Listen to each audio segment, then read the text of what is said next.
Olá, quarto ano, tudo bem com vocês? Hoje, na nossa aula de história, nós vamos entender um pouco mais sobre o nosso território, o território goiano. Então, vamos lá? Origens: Goiás, estado brasileiro. Fica no leste da região centro-oeste.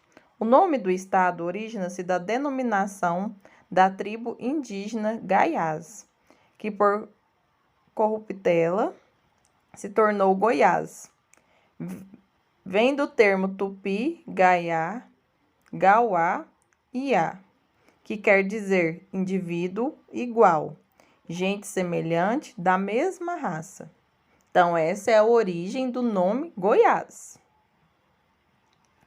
Goiás pertence e compõe a região centro-oeste, junto com Mato Grosso e Mato Grosso do Sul. Goiás é o que mais tem população.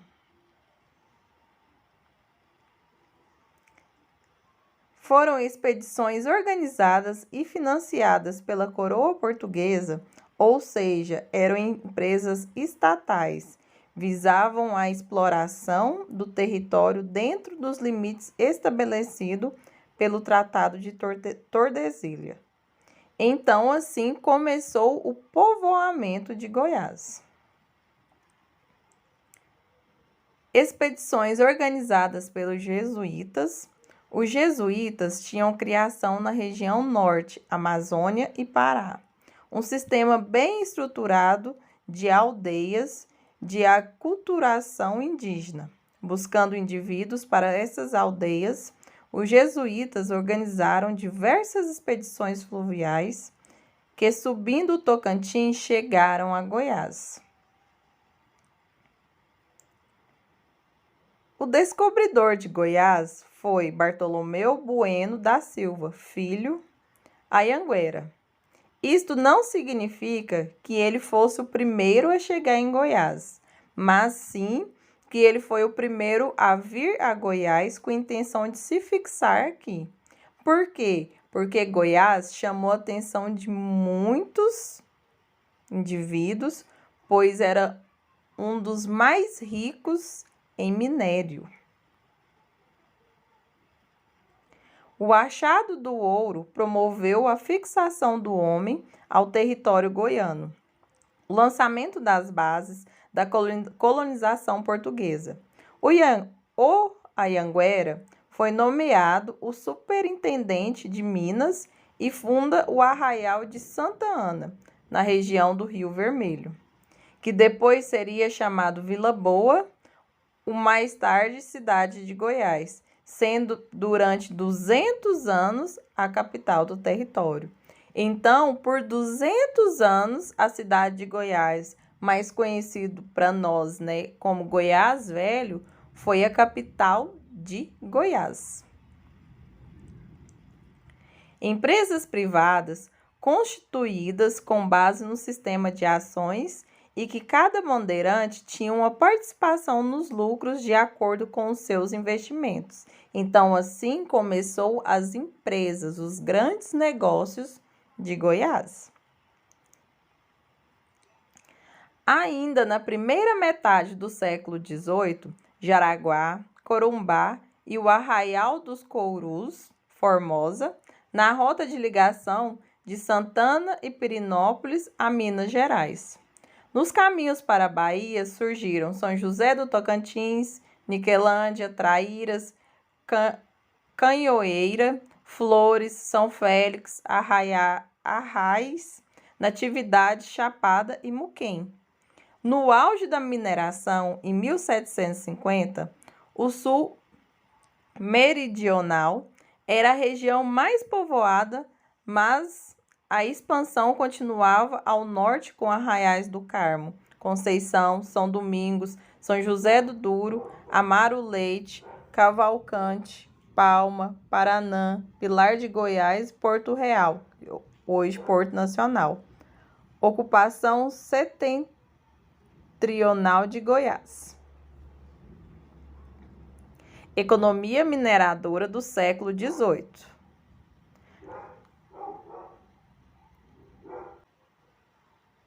A mineração em Goiás, dois tipos de jazidas auríferas foram exploradas no Brasil e em Goiás.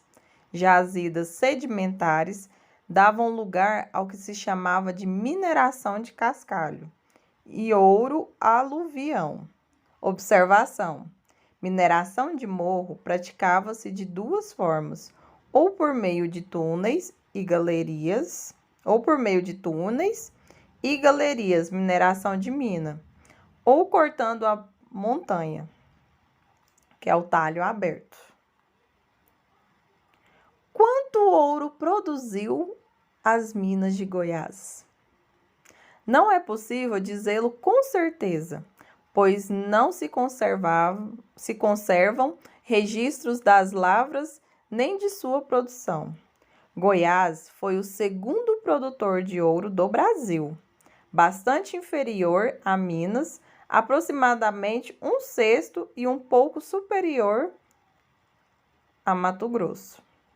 Nos 10 primeiros anos, um escravo podia produzir até perto de 400 gramas de ouro por ano. Nos 15 anos seguintes, 1736 e 1750, já produzia menos de 300. A partir de 1750, não chegava a 200. E mais tarde, em plena decadência, a produção era semelhante às dos garimpeiros de hoje, pouco mais de 100 gramas. Sociedade mineradora. Em Goiás, em 1800, além dos antigos índios, havia mais de 50.000 habitantes. Havia cidades construídas, estradas e caminhos, fazendas em produção. Classes dirigentes. Em 1804, os brancos constituíam pouco menos de 14% da população. Os índios podemos citar entre as mais importantes: Caiapó, Chavante, Goiáses, Crixás, Araés, Xerente, Carajás, Acroa. Consequência da decadência da mineração. Goiás viveu um longo período de transição. Desaparecera uma economia mineradora de alto teor comercial. Nascia uma economia agrária, fechada de subsistência, produzindo apenas um excedente para aquisição de gêneros essenciais, como sal, ferramentas e etc. Expansão pecuarista. Pecuária extensiva. Assim, extensas áreas do território goiano foram ocupadas em função da pecuária, dela derivando a expansão de povoamento e o surgimento de cidades como Itaberaí, inicialmente uma fazenda de criação, e Anápolis, local de passagem de muitos fazendeiros de gado que iam à demanda à região das minas. Transferência da capital. Em 1930, sob o governo de Goiás, o interventor Pedro Ludovico Teixeira, que tinha como meta principal a mudança da capital, que até então se localizava em Vila Boa, atual cidade de Goiás. Em dezembro de 1932, foi decretada a mudança da sede do governo para um local próximo da cidade de Anápolis, que iria receber em breve a Estrada de Ferro de Goiás. Essa estrada de ferro é essa ferrovia que passa na nossa região rural, perto de Corvo Grande, Cachoeira, faz esse trajeto na nossa redondeza da nossa cidade. Então, essa mudança de sede foi quando Goiânia passou a ser capital de Goiás. Por quê? Porque Goiânia era próximo de Anápolis e facilitava todos os trâmites que precisava ser feito. Com isso, Goiânia ficou sendo a capital de Goiás e é até hoje.